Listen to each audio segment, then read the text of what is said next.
19 दिसंबर को दिल्ली में इंडिया गठबंधन की बैठक होगी, लेकिन उसके पहले बिहार की सियासत गर्म है और सियासत हो रही है हलाल और झटका पर।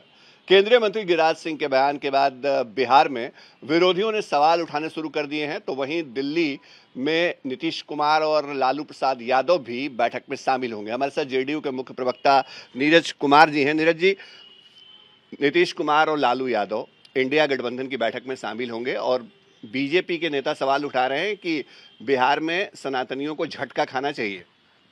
देखिए, इंडिया गठबंधन की जो प्रस्तावित बैठक है, जिससे 33,000 के राजनीतिक करंट का झटका लगने वाला है। 3 राज्यों में भारतीय जनता पार्टी की जीत, जिसमें वोट का बंटवारा भी एक प्रमुख कारक माना जाता है। तेलंगाना में भारतीय जनता पार्टी की जबरदस्त पराजय। उत्तर पूर्व के राज्य में आदरणीय नरेंद्र मोदी का हिम्मत नहीं हुआ चुनावी प्रचार करने का। तो ऐसी स्थिति में इंडिया गठबंधन की यह बैठक इसलिए महत्वपूर्ण है कि वोट का बंटवारा रोका जाए और गैर भाजपा दलों की एकजुटता परिस्थितिजन्य आवश्यकता है। तो स्वाभाविक रूप से हलाल का सवाल खड़ा होगा, क्योंकि झटका तो लगने वाला है। तो हम यह भारतीय जनता पार्टी से जानना चाहते हैं कि आदरणीय नरेंद्र मोदी और अमित शाह जो चमड़े का जूता पहनते हैं, वह झटका का है या हलाल का है। और बीफ निर्यात में 1453,000 मैट्रिक टन तक आप पहुंच गए, तो झटका वाला है कि हलाल वाला है।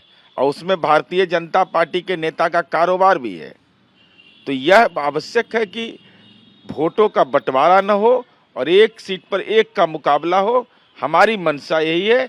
अब इंडिया गठबंधन के जो निष्कर्ष निकलेंगे वो भविष्य की राजनीति के लिए कारक होंगे। हालिया जो चुनाव हुए विधानसभा के कुछ राज्यों में, उन राज्यों में आपके गठबंधन को या कल कांग्रेस को झटका लगा। क्या इस झटके से नीतीश कुमार उबार पाएंगे विपक्षी गठबंधन को? नहीं, बिल्कुल हमारी अपेक्षा यही है कि भाई 3 राज्यों में जीत हुई तो कुछ एक वोट का बंटवारा भी हुआ, लेकिन तेलंगाना में जिस ढंग से नरेंद्र मोदी के रोड शो के बाद जो भारतीय जनता पार्टी विपक्ष की पार्टी नहीं बन पाई, तो दक्षिण भारत से भाजपा का सुपड़ा साफ, उत्तर पूर्व में जाने का हिम्मत नहीं हो रहा है। तो लड़ाई तो अब हिंदी भाषी प्रदेश में है। तो ऐसी स्थिति में जैसे बिहार मॉडल है कि तमाम, चाहे कोई भी राजनीतिक पार्टी हो, चाहे जितनी भी उसकी ताकत हो, सबको एकजुट करिए और एक सीट पर एक का मुकाबला अधिकतम सीटों पर निर्धारित करिएगा, तो 2024 की लड़ाई आप जीत पाइएगा। आपको लगता है कि नीतीश कुमार का फॉर्मूला काम करेगा? क्योंकि अभी तक वो तवज्जो नहीं मिली है गठबंधन में। ठीक है, सूत्रधार नीतीश कुमार रहे हों, लेकिन जो नीतीश कुमार चाहते थे वो चीजें बहुत आगे नहीं बढ़ी। देखिए, अनुभव और नतीजे के आधार पर तो कांग्रेस की ये जिम्मेवारी बनती है। कांग्रेस के बारे में हमारी समझ साफ है कि बगैर कांग्रेस के विपक्षी एकता की बात नहीं की जा सकती है। तो अब तो सबसे बड़ी पार्टी कांग्रेस पार्टी है, तो कांग्रेस पार्टी को इस दिशा में सार्थक प्रयत्न करेगा। जो मल्लिकार्जुन खड़गे साहब का मुंबई बैठक में बयान आया था, तो हमारी उम्मीद है कि उस बयान के आधार पर इंडिया गठबंधन एक बड़ा रूप लेगा। नीरज कुमार, जेडीयू के मुख्य प्रवक्ता, हलाल और झटके पर बिहार की सियासत गर्म है, लेकिन जेडीयू को उम्मीद है कि नीतीश कुमार का फॉर्मूला काम करेगा और 19 दिसंबर को दिल्ली में होने वाली बैठक जो है वो बीजेपी के लिए एक बड़ी चुनौती होगी। सहयोग कैमरा पर्सन नदीम आलम के साथ शशि भूषण, आज तक, पटना।